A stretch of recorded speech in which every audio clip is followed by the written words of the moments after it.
वो खुद से शिकार नहीं कर सकता है। तो कहानी सुने है ना, बूढ़ा शेर सोने का कंगन लेकर बैठता है ताकि कोई राहगीर चलता हुआ सोने के कंगन के लालच में आए तो उसको वो खाएगा, क्योंकि शेर जो है वो दूध नहीं पिएगा, वो मांस ही खाएगा।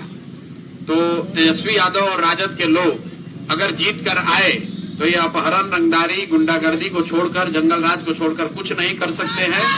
लेकिन बिहार की जनता को मूर्ख बनाने के लिए जैसे सोने का कंगन दिखाया जाता है वैसे ही दिखा रहे हैं कि हम आएंगे तो 2500 रुपया दे देंगे सबको।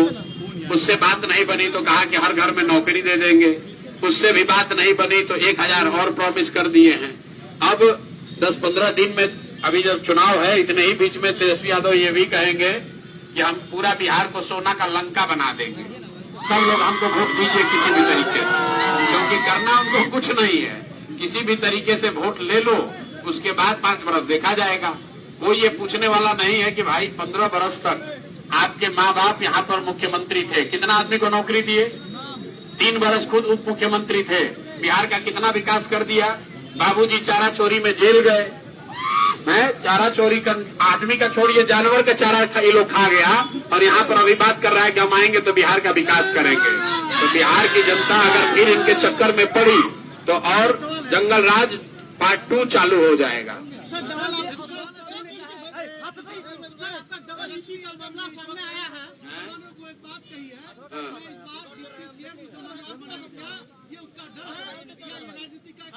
आप ये बताइए कि महागठबंधन से किसी को डिप्टी सीएम किसको घोषित किया गया? किसी मुस्लिम को घोषित किया गया है? तो ये तो मुसलमानों को देखने की बात है। हम तो 3 बरस से बता रहे हैं कि आप लोग मुफ्त में लालटेन में किरासन तेल बनकर जलते रहिएगा तो आपको डिप्टी सीएम तो बहुत बड़ी बात है। आपके बच्चों को पढ़ाई और रोजगार नहीं मिला, आपके बच्चों को 10,000 रुपया का रोजगार नहीं मिला, आपके गांव गलियों की स्थिति नहीं सुधरी, आपको मिला ही नहीं कुछ, ना भागीदारी मिली, ना विकास मिला, ना भाजपा को हरा पाए। लेकिन तेजस्वी यादव आपको बेवकूफ बनाने के लिए फिर से कुछ न कुछ कहेंगे। मुसलमान उस झांसे में आने वाला नहीं है। देखिए 30 वर्ष से जो बिहार में राजनीतिक बंधुआ मजदूरी रही है, जहां लालू जी के डर से लोग नीतीश भाजपा को वोट देते हैं, जैसे आपके यहाँ देख लीजिए भाजपा का विधायक जीत रहा है, काम कुछ नहीं किया है, लेकिन लालू जी के डर से लोग उसको वोट दे देते हैं। उसी तरीके से जो मुस्लिम समाज के लोग हैं, भाजपा के डर से फिर जाकर लालू जी को वोट दे देता है। तो ये जो 30 वर्ष की राजनीतिक बंधुआ मजदूरी है, इसको जन सुराज ने खत्म किया है। अब आपके पास ये कहने का बात नहीं है कि हमारे पास विकल्प नहीं, आपके पास विकल्प है। अब अगर फिर से गलती करोगे तो अपने आने वाले समय में अपनी बर्बादी के लिए, बिहार में भ्रष्टाचार के लिए, अपने बच्चों के बेरोजगारी के लिए आप ही जिम्मेवार होइएगा, क्योंकि अब आपके पास विकल्प है। अगर आपको लालू जी से डर लगता है तो भी आप जनसुराज को दे सकते हैं, अगर आपको भाजपा से डर लग रहा है तो भी आप जनसुराज को वोट दे सकते हैं। अब अगर विकल्प होने के बाद भी जनता फिर गलती करेगी, फिर से एनडीए को, भाजपा को जिताइएगा, तो जो व्यवस्था अभी नीतीश कुमार का चल रहा है यही व्यवस्था चलता रहेगा, भ्रष्टाचार ऐसे ही चलता रहेगा, जितने अधिकारी हैं वो आप पर शासन करते रहेंगे, आपका जीवन सुधरने वाला नहीं है। अरे मेरे भाई, ऐसा है, इलेक्शन कमीशन SIR चला के पूरे बिहार के लोगों को डरा नहीं पाया, बिहार के लोगों का नाम काटने का कोशिश किए, SIR चलाए। तो इलेक्शन कमीशन से जरा पूछिए कि हमारा जब इलेक्शन ID करघर में, हमारे गांव कुनार में है, तो SIR ही चलाए थे, तो हमारा नाम काहे नहीं काटे?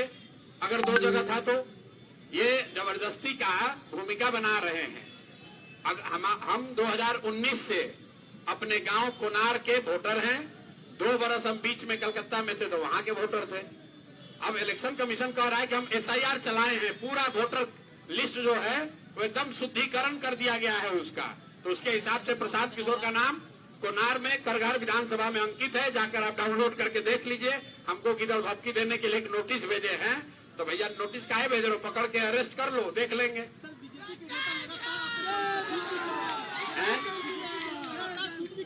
बीजेपी के नेता, ये तो अभी आप देखें कि बीजेपी के नेता लोग के बारे में हम प्रेस कॉन्फ्रेंस किए थे तो मूर्छित होकर गिरा था। दिलीप जायसवाल को बोले कि कॉलेज कब्जा किया है सिखों का, तो उसके बाद से हाथ जोड़कर भागे हैं, डर के मारे बोल नहीं रहे हैं। वही हाल सम्राट चौधरी का है, ये लोग, मंगल पांडे का वही हाल है। पेट्रोल चोर दिलीप जायसवाल के, जो जायसवाल जी है, संजय जायसवाल, उनका हाल देखे ही है।